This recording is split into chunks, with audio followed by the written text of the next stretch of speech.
getting into events, many people kind of start, and the first thing that catches them out is the professional health and safety and legislation that can go along and around events and the liability that can be potentially upon their head should any misfortune, mishap, or anything happen to anybody at that event during that time. And I'll give you an example of that. I can remember one of our very first award ceremonies.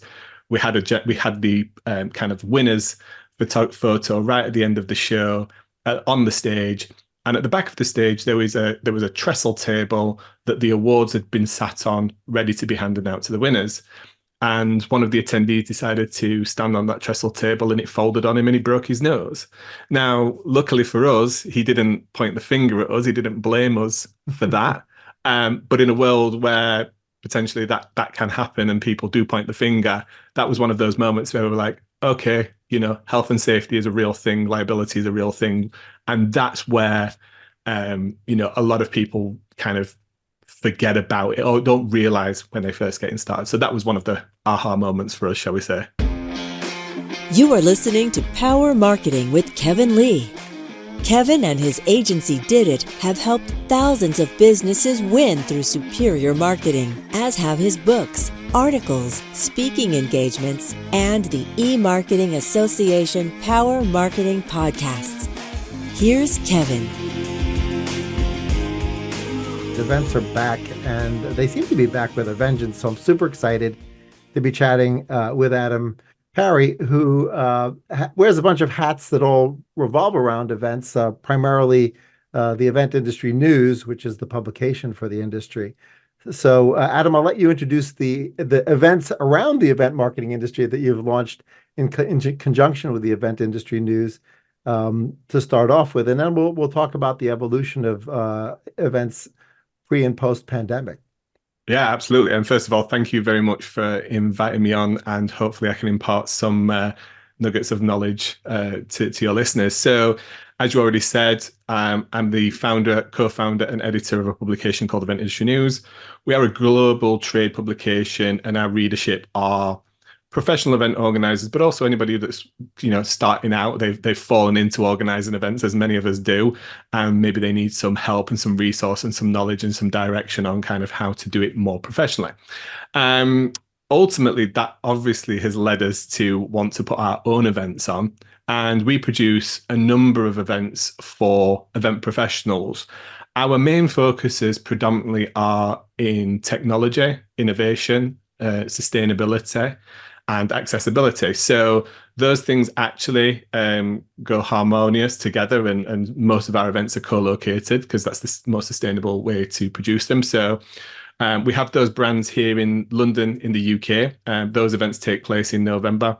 And then we also produce those same events, Event Tech Live and Event Sustainability Live, should I say, in Las Vegas across the 1st and 2nd of May.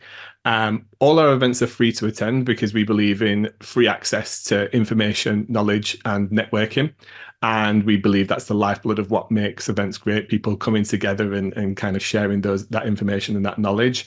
And ultimately, they are, commercially funded through those companies who want to reach that audience to hopefully help them and supply their events and things like that. So we reach individuals and people from probably north of 100 countries a year. Our events aren't the South by Southwests of the industry. I wish my event was 300,000 people. We're probably closer to 4,000 or 5,000 people at any of our events and things like that. But they're still great events. And we try and not only focus on the event activity that happens, in the trade show hall or in the conference center or whatever. We try and focus and are continually focus on how are we engaging our attendees in and around the event? How are we supporting getting more value of their time in London, their time in Vegas, to connect, to network, and hopefully to build better businesses? So yeah, I'd love to get now. Did you launch the publication before you got into the events business for yourself? We did, yeah. So me and my co-founder actually worked for a print publication, and ultimately Event Industry News was an idea that we brought to them to say, hey, we've got an event, we've got a website for this publication, but we're not utilizing it. We're not publishing any news. We have a reader cap of 10,000. That's very limiting. Why don't we publish news on the website. This was at the dawn of Twitter, and use social media to reach a wider audience. And that company really didn't like that idea at all. So ultimately, funnily enough, that publication is no longer in existence. And we've grown to be reaching somewhere closer to 250,000 professionals every single year through event industry news and the mediums that we use. So I'm curious because you obviously had to jump into events production yourself, right? With your Yes. teams. Were there any sort of shocks, despite the fact that you were already in the industry covering it, where you're like, oh my God, this is so much harder than I thought it was, and I completely failed to take into account A, B, and C? Were there sort of any epiphanies you had? Oh, absolutely, Kevin. Yeah, more than I could probably care to share in this podcast. To be honest with you, before our first event, I'd never organised anything, not even a birthday party. And actually, that's one of the great things that makes the events industry great is that if you are passionate about bringing people together, the barrier, the bar is low to get started. You can bring people to a venue in a bar and a conference centre, and you can start to organise things. But as those expectations scale with your audience and you get more technical with your production, you put more life into the event, shall we say, more technology, more structure, then with that comes a lot of technical knowledge and experience. I'm lucky because as the editor of Vintage News, I can pick the phone up to most people and say, can I ask you about this? And they'll kind of happily tell me. So I'm in a very, very fortunate position. But I think, just to mention one thing, I think, getting into events, many people kind of start, and the first thing that catches them out is the professional health and safety and legislation that can go along and around events and the liability that can be potentially upon their head should any misfortune, mishap, or anything happen to anybody at that event during that time. And I'll give you an example of that. I can remember one of our very first award ceremonies. We had the kind of winners photo right at the end of the show on the stage. And at the back of the stage, there was a trestle table that the awards had been sat on, ready to be handed out to the winners. And one of the attendees decided to stand on that trestle table, and it folded on him, and he broke his nose. Now, luckily for us, he didn't point the finger at us. He didn't blame us for that. But in a world where potentially that can happen and people do point the finger, that was one of those moments where we were like, okay, health and safety is a real thing, liability is a real thing. And that's where, a lot of people kind of forget about it or don't realize when they first getting started. So that was one of the aha moments for us, shall we say. Yeah, yeah. And I when I think about the intersection of alcohol and events, I think that exacerbates that risk, and you really do need to have all your ducks in a row from that perspective. Absolutely. And sometimes including yourself. Right. For sure. So another question, like obviously that there are a bunch of events, particularly B2B events, where all the freight is carried by the sponsors and exhibitors and it's free to the attendee, Sure. especially if the attendee meets some kind of a filter, right, where they Mhm. have to be of a company of a certain size and have a particular title or better. But I increasingly see events where even if they're doing that, they sometimes simultaneously have sort of a ticketing option for the folks who don't meet that criteria. Maybe they're earlier in the industry, and so the sponsors aren't willing to pick up the tab for those people. But yet the event producers are sort of thinking, well, maybe it's okay if those people, they may graduate into the class where they're eventually worthy. Are there any good strategies around that where he's sort of thinking through maybe from a pricing perspective, or even whether you offer that or not? Like, should there always be a paid option for the sort of non-VIP or non-qualified attendee?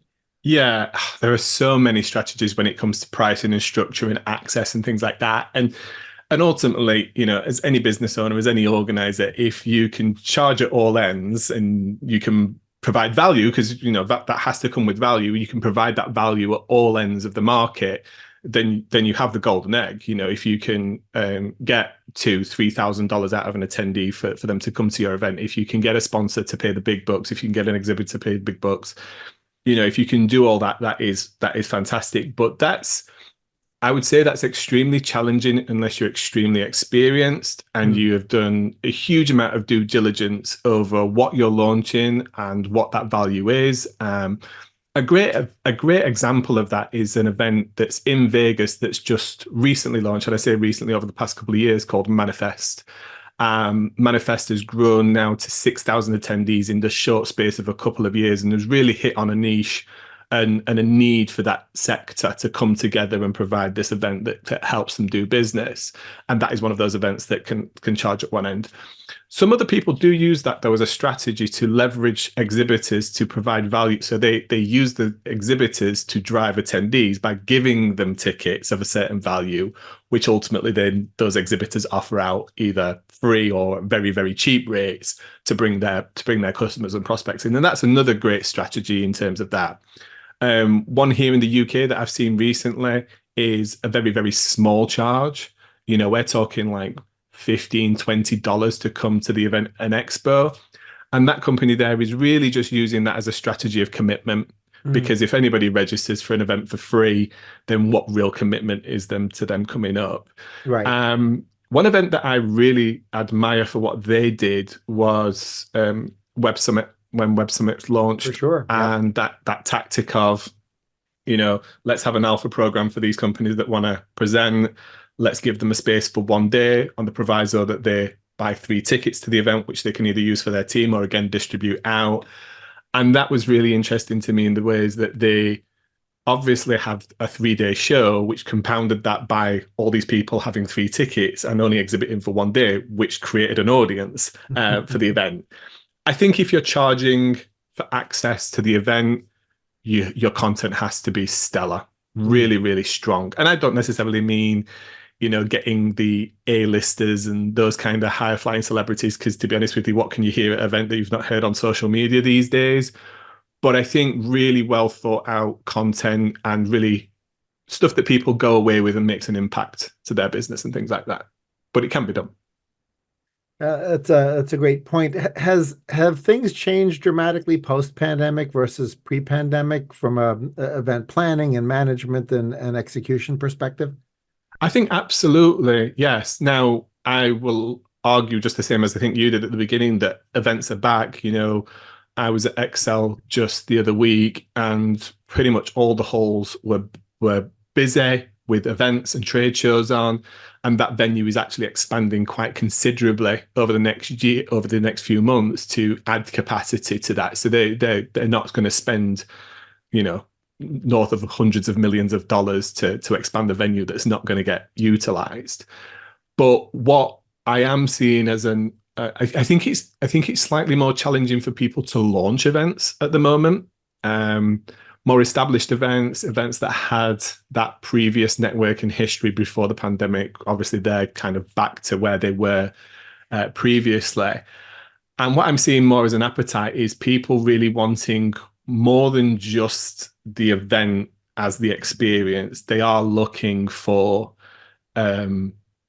other things to do in and around the event. They're looking for experiences. Now I was talking to somebody the other day that's going to Vegas for an event, which is a 2-day event, and they're essentially going to Vegas for the entire week to Mm, try and capitalize on their time there, to have some R&R time, to have some free time, but to capitalize on the networking. And I think that's something we are going to have to think more and longer and harder about as event organizers, to say, hey, we've co-organize this event in the evening. We've done a deal with the local club, or we've done this experience, we've done this social giving activity or something like that you can get involved in, because people like that as well. It's not just about partying, it's about like actually having meaningful experiences as well. mhm. And I think there's huge amounts of opportunity there for us as well to give back as organizers to local communities and things like that, and local economy. Yeah, that's a great point. Um, the one of the things that I've noticed some better marketers doing is that they're really capitalizing on their event participation to do a lot of content creation. And then they're using that content super effectively from a social media perspective and from an SEO perspective. And oddly enough, from a future proofing of your SEO to AI and LLMs, the more content there is out there about you and about your brand and about the service or product you provide, the more informed the LLM AI model is, right? So Hmm. I'm not sure that everybody is doing a great job at that, but I have noticed a few marketers doing a really great job. They tend to be more sort of nerdy, techie marketers, right? That are sort of thinking about the events no longer in a silo, right? They're thinking about them a lot from a pre-event perspective, and they're also thinking about them far beyond when the event closes. Like they're getting a lot more mileage out of the content that they create at the event. Sometimes they're hosting podcasts at the events. Sometimes they're co-creating content with other folks at the event. Are there any other sort of best practices like that you see the more leading event participating brands, executing against? Absolutely, yeah. And we've actually got Atlas and Box.com coming to Event Tech Live in Vegas to talk about their strategies. These are companies that have been using in-person and virtual events, both their own and other people's, leveraging other people's networks to, raise their profile, generate leads, engagement, and things like that, and grow their businesses, which ultimately that's what events are. They're there to grow businesses. And at Lausanne, I'll share with you kind of their strategy. They could only do obviously virtual through the pandemic, and they saw great success with that. Ultimately, that kind of format got extremely saturated, and to be honest with you, probably their audience got somewhat waned with the repetitiveness or another virtual event kind of thing, which is why people flocked back to in person. But actually, they're still using virtual. They're just using a different strategy, a different format, packaging it a different way, and actually calling it a different thing. They're now calling it a content drop, back to your point about producing content. And interesting what their strategy is, they are producing a wealth of content recorded and in written format and things like that. And then they're using one key speaker or key piece of content that's a live activation that takes place at a certain time to drive engagement there. So people can ask questions and chat and things like that. But then all of that other content becomes open and ungated and on demand as soon as that live piece is finished. So very much like in a Netflix style, you might have a premiere, but then the rest of the actual episodes are available for people to watch at their own pace. And they're seeing a lot of revitalization from that strategy and rebranding of what that is in terms of pull through from their audience and stuff like that. And Box.com were the same. They had huge amounts of, it's a huge part of their strategy of engagement and sales driving and lead nurturing and things like that. But again, post-pandemic, they had to really kind of restructure how they were framing that and the process in which they were doing it. What kind of runs through it all is quality. The higher the production quality, the better people engage with it because it looks good, it sounds good, it feels good. And I think that's one of the actual key benefits and learnings that came out of the pandemic. Everybody went from event organizers to production companies and broadcasters. So the quality of all of that element of the events industry now is much, much, much higher than it was in pre-pandemic in 2019 and before. Yeah, that's great advice for folks, looking to leverage that more effectively. One thing I've until I started thinking about relaunching the Marketing Association's events business, which I acquired it, right before the pandemic, and it had already been lying fallow for a while. I started paying more attention to the nuance between conference, summit, trade show, right? And how Yeah. the lines seem to have been gotten somewhat blurry as to sort of, well, what is this exactly, right? Because the more trade show-ish you are, right, the more booths you have, and the more Yep. that is sort of the forefront of the experiences, doing the trade show floor and learning from exhibitors and sponsors that way. And the more conference or summit-ish it is, it's sort of less about exhibitors, and sometimes there isn't even exhibit space. It's Mm-hmm. pure content, right? It is there's sponsors, but the sponsors are often pay to play up on stage doing their education, hopefully not pitching from the stage, but doing Yeah. education and Yeah. making the content high quality. So I'd love to get from you sort of for an event planner at the sort of strategic level as they think through the different sort of formats, the more leaning more trade show style, leaning more content centric, or trying to bridge that gap, maybe call it a summit, which doesn't tell you a whole lot about Is it going to be more trade show-ish or is it going to be more conference-like?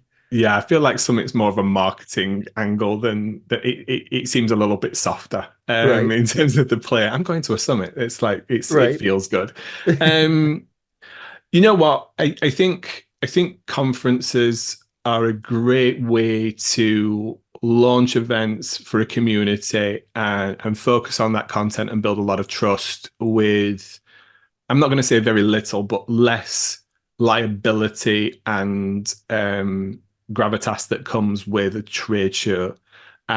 Because ultimately you can expand the venue or you can find another venue to fit the audience. You can grow, and actually you can lean on that quite heavily to, because if you have got a capacity of 400 for a particular venue, then you can lean on that when it comes to driving ticket sales and things like that. You can even be a little bit more picky when it comes to the actual audience that you are accepting to your event, and then that becomes very sponsorable or of great appetite to, like you say, those companies who want to speak in front of that audience and stuff like that.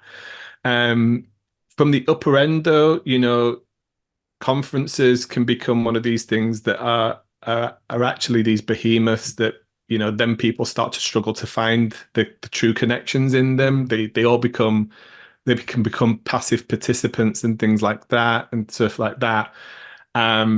But they can be extremely lucrative for people in terms of the way that they're structured. And conferences are actually great formats to geoclone. You can take a conference format in London and stick that in New York or LA or Singapore or wherever. You can take that format quite thing.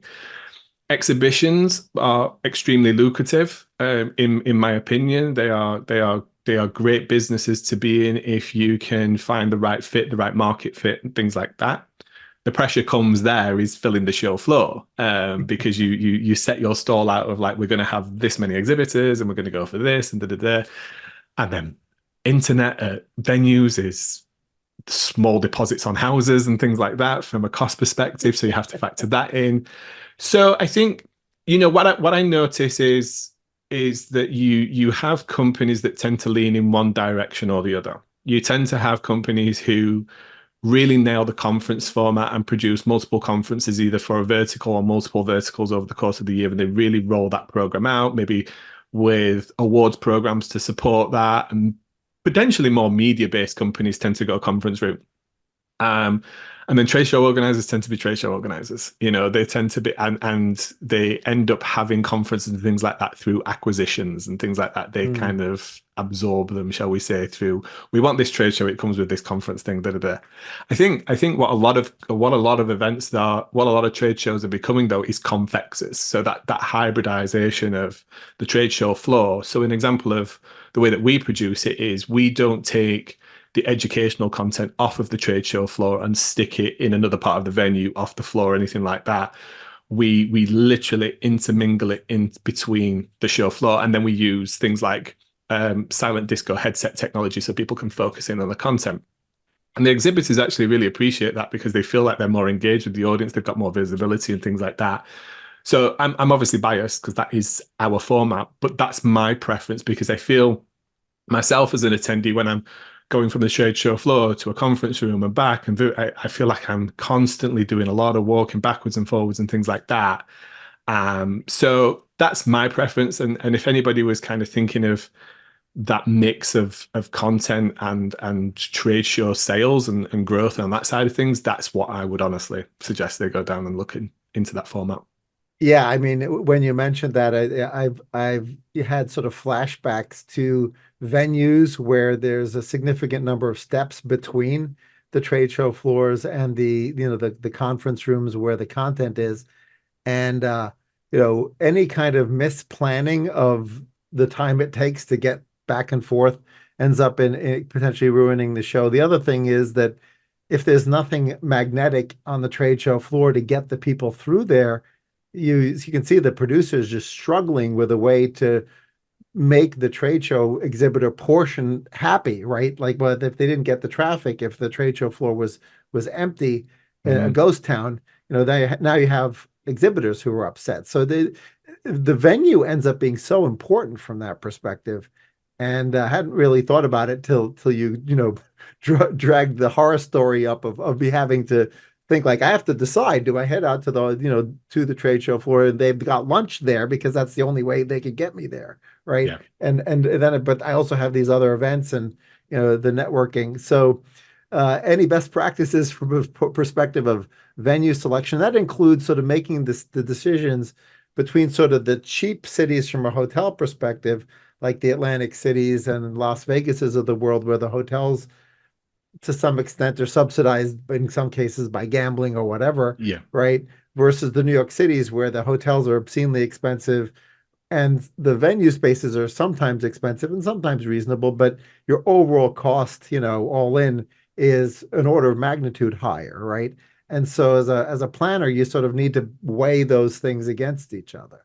Yeah, you're right. And again, it comes back to what's the format of the event? What's the objective? What's your audience size? Is it trade show? Is it conference? That kind of stuff. I'm a big believer in using odd and off the wall venues. In the US where you are, there's a whole headache of unionization, which comes along with organizing events in venues and preferred suppliers, which come with locked in contracts. So you have to use them from a supply chain perspective, and you can't, well, you can buy out of them, but then that costs you an obscene amount. So the real thing is when the advice for anybody looking at booking a venue is due diligence, due diligence, due diligence, make sure you understand that contract, make sure you understand the buy-ins and the tie-ins and the legalities of it. And, if you can, don't get don't get locked into a room block that you have to commit to fill and things like that.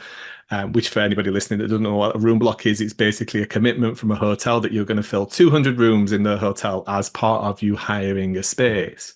One of the routes that we went to for our event in Vegas is we've actually hired a location called the Expo, which is downtown. It's at the top of Fremont Street. And that is a non-unionized venue, and it's a blank box. So we can do whatever we want in there. It's not come with a room block. And that, for us launching that event over the last couple of years, has been very helpful from that being able to alleviate that stress. But what I would also say is for anybody who's thinking about launching a venue, think about where you want to go in your spare time, right? Like, where do you want to spend your spare time in? You want to spend it in interesting places, in interesting venues.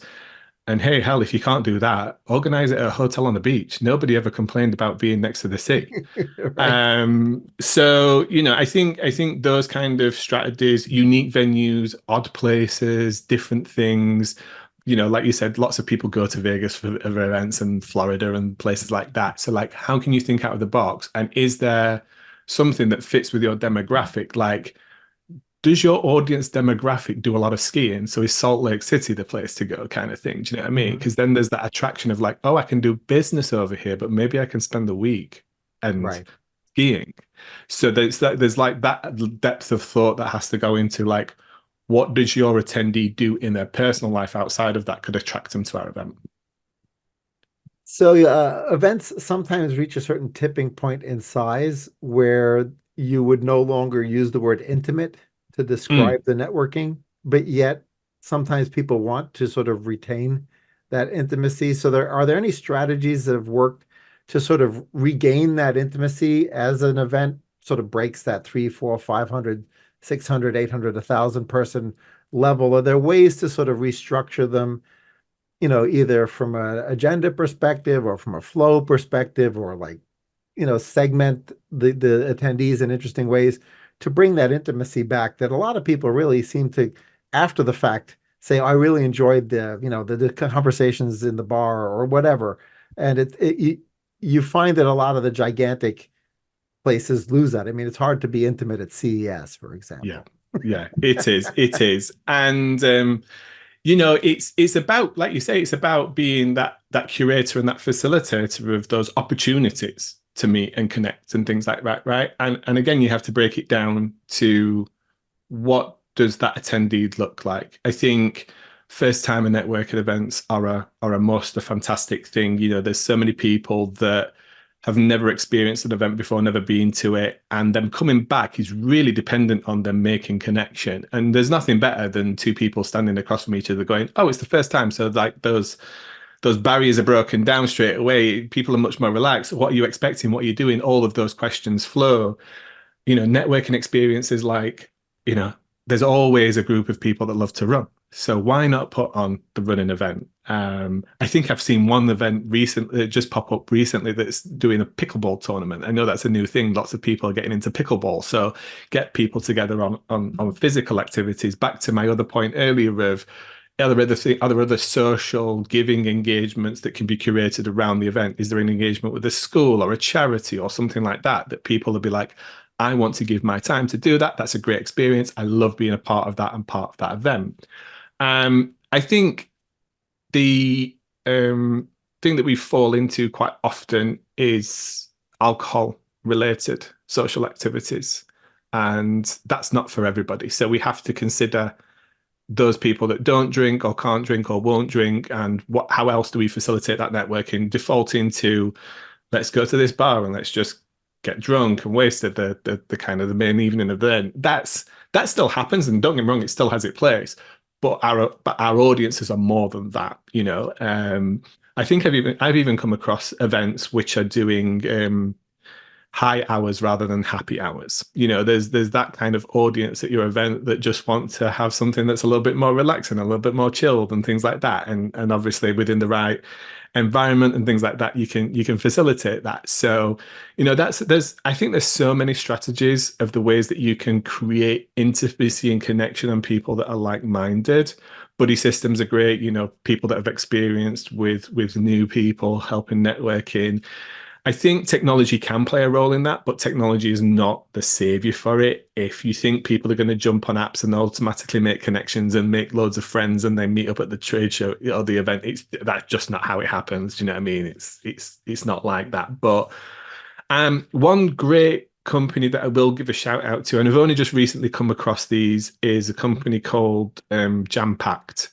And what Jam Packed try and help organizers do is facilitate those other external curricular event activities, dinners, networking opportunities, clubs, whatever that might be, but without adding the pressure on top of the organizer to manage, organize, and facilitate that. So they come in as a partner, they help curate those activities with you, and then obviously those activities are offered to attendees either complimentary or as an additional fee or as a sponsored thing. And actually companies themselves who may be bringing 3 or 4 of their team or bigger teams to those events can themselves go through that solution and curate something just for them, which many companies are now using events to do offsites and things like that as well. So I think that's an area to look at with partners like that. As organizers, you can't organize everything. Right. How can you partner with companies like that to facilitate those things, create a great experience of high value? And that's the thing that people remember and come back.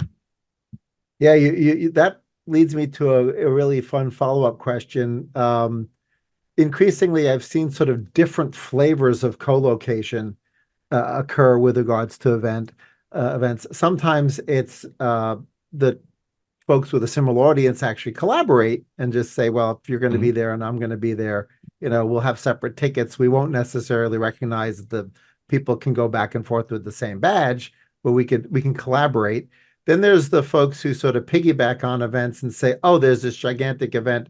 I'm going to run an event in the evening or whatever without the permission or knowledge of the event producer. And sometimes that seems to really piss off the primary event producer, who's often also curating events in the evening that might conflict. And then there's the folks who say, oh, well, they're going to be there from Wednesday through Friday. I'm going to do something on Tuesday and try to get the folks to come in early, or vice versa, plug it on the back end of the event. And so taking advantage of the fact that exhibitors will already have their booths in town or whatever. So there seems to be some ways to generate a fair amount of tension, right? In the case of where it's done without you're asking forgiveness instead of permission, basically, for being there. And are there any sort of best practices around? I know for Cannes Lions, for example, it seemed like a whole bunch of stuff was sort of popping up coincidentally at the same time in the same city, right? And at other venues that happen to not necessarily be on the show agenda, but yet people knew about it. And then there's the parties which again, some of them are done in collaboration and some of them are done, you know, just taking advantage of the audience being in town. So for folks who want to be more guerrilla or scrappy, do you recommend that they sort of do those kinds of strategies where they take advantage of somebody's heavy horsepower, right? That maybe puts a bunch of folks in a city at the same time and either glue something on the front or the back end of that, or try to do sort of a party strategy for the evening. Yeah, I think it's th those things are inevitable, and they happen sometimes innocently and sometimes more strategically, shall we say. And I think, what we always try and do with the companies that we work with is we always try and find a way for them to amplify their time. So, we've had companies that come and exhibit with us, and then they'll do a private dinner at something like the Shard between some partners. Maybe some of them aren't exhibiting or sponsoring, but some of them are, and there's a bunch of attendees. I'm actually fine with that. I see value in that because that's elevating the experience of some of our attendees. Mm. And some of those companies are still working with us to fund the central event.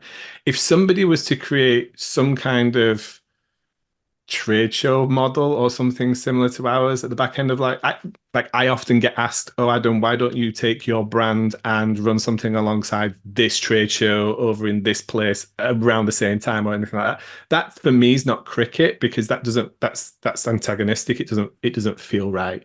Mm. I would say it's always better to collaborate with an organizer and try and find ways to work together. And there's going to be a reason that you want to do something that runs alongside the event rather than at the event. If it's a commercial thing because you think you can run a party cheaper than you can exhibit at an event, then that's either an extremely, extremely expensive event or something's missing in between where you've not seen the value in the event, but you've seen value in the audience. Hmm. So my approach would always be to try and work with the show organizer. And, we've had companies come to us and say, a trade show booth's not right for us right now because of bandwidth or people or something, but we still want to be part of the event. We still want to be involved in some way. We actually had that with a company at our Vegas show last year, and they threw an after show party, collaborated with us. There was a little bit of revenue towards us to help support them and market that to our attendees and things like that, and that was absolutely fine. But they did their own thing. I think it's when companies come and approach it of, I feel like these things often come out of bad blood, right?